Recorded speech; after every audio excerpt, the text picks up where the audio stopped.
আসসালামু আলাইকুম ওয়া রাহমাতুল্লাহি ওয়া বারাকাতুহু। দর্শক, আজ নতুন আরো একটি ভিডিও নিয়ে আসলাম। আজ আমি আপনাদের একটা 4 স্টেপ আইপিএস দেখাবো। তো আমার এখানে একটা 4 step DSP pure sine wave IPS রাখা আছে।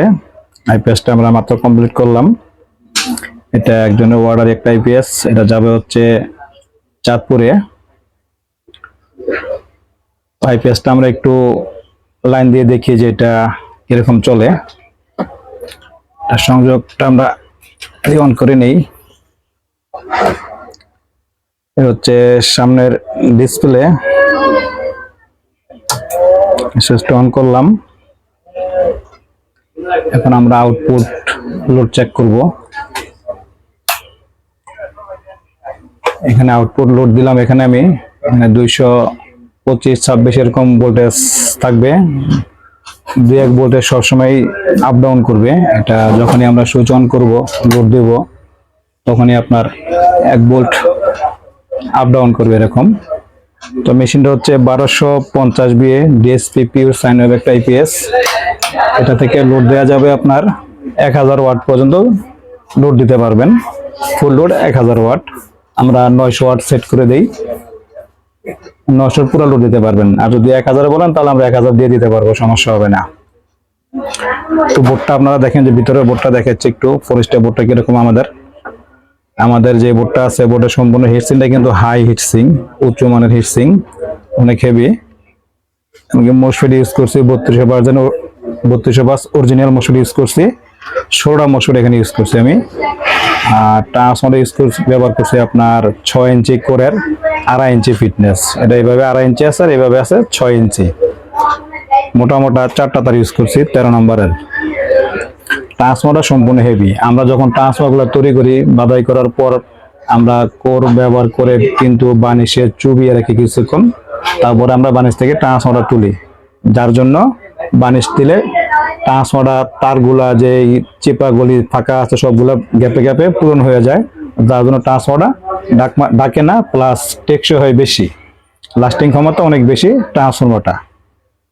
আমাদের প্রত্যেকটা ট্রান্সফর্মারই আমরা বানিশে চুবিয়ে দিই, যাতে কোনো লুজ না থাকে, কোনো প্রকারের গ্যাপ না থাকে, কোনো জায়গায় বানিশ কম না পড়ে।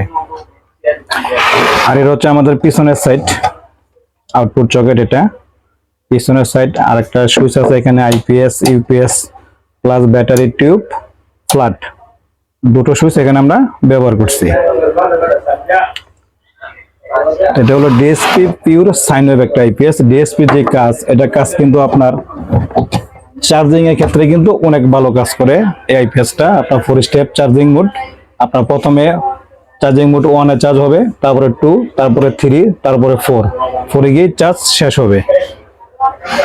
ধাপে ধাপে ব্যাটারি চার্জ করবে, যার ফলে ব্যাটারিটা সমস্যা হয় না। ব্যাটারিটা ভালোভাবে চার্জ হয়, ব্যাকআপ টাইম বেশি পাওয়া যায়। আর আমাদের এখানে কত এম্পিয়ার লস করে আমরা দেখাচ্ছি। আমরা একটা 200 ওয়াটের লাইট ব্যবহার করে ব্যাটারি লস কত, তাও আপনাদেরকে আমরা দেখাই দিচ্ছি। 200 ওয়াটের লাইট আমি এখানে অন করলাম।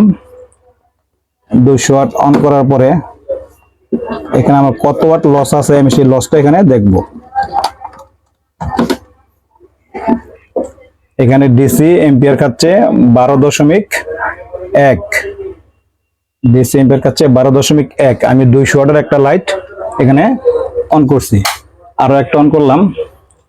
এখন থেকে কত এম্পিয়ার খাচ্ছে? এখন খাচ্ছে 21.7 এম্পিয়ার খাচ্ছে। 200 এম্পিয়ার ব্যাটারি ইউজ করলে আপনার ব্যাকআপ মোড অনেক বেশি পাওয়া যাবে। আমি এখানে 400 ওয়াট লোড দিছি, পাইলাম মাত্র আপনার 21 এম্পিয়ারের উপরে। 21 এম্পিয়ারের উপরে আছে। আর যখন আনলোডে আমরা দেখবো আনলোডে কত এম্পিয়ার খায়। আনলোডে খাচ্ছে হচ্ছে মাত্র 0.9 খাচ্ছে আনলোডে। ব্যাকআপটা লস করে খুবই কম 4 স্টেপে, যার জন্য এটা ব্যাকআপটা বেশি পাওয়া যায়। চার্জিং ক্ষমতাও ভালো, যার জন্য ব্যাটারি ফুল চার্জ হয়ে গেল ব্যাটারি বসে যাওয়ার কোনো সম্ভাবনা নেই। তো এই আইপিএসটা আমরা বর্তমানে দিচ্ছি 12,000 টাকায়। যদি কারো প্রয়োজন হয় তাহলে আমাদের স্ক্রিনে নাম্বারে যোগাযোগ করবেন। 4 step DSP pure sine wave 1250 VA, 900 watt load দিতে পারবেন, পাক্কা লোড 900 ওয়াট। আবার সামনে ডিসপ্লেটা দেখা দিচ্ছি আমরা। এখানে আপনি দেখতে পারবেন কত ওয়াট আপনি লোড দিচ্ছেন। আমি এখানে যা লোড দেব তাই কিন্তু আমার ডিসপ্লেতে শো করবে।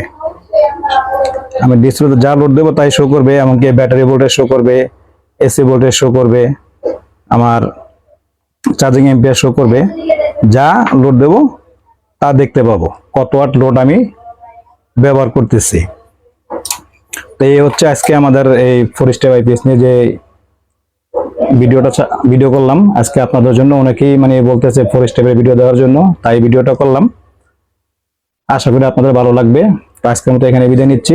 আসসালামু আলাইকুম রাহমাতুল্লাহি ওয়া বারাকাতুহু।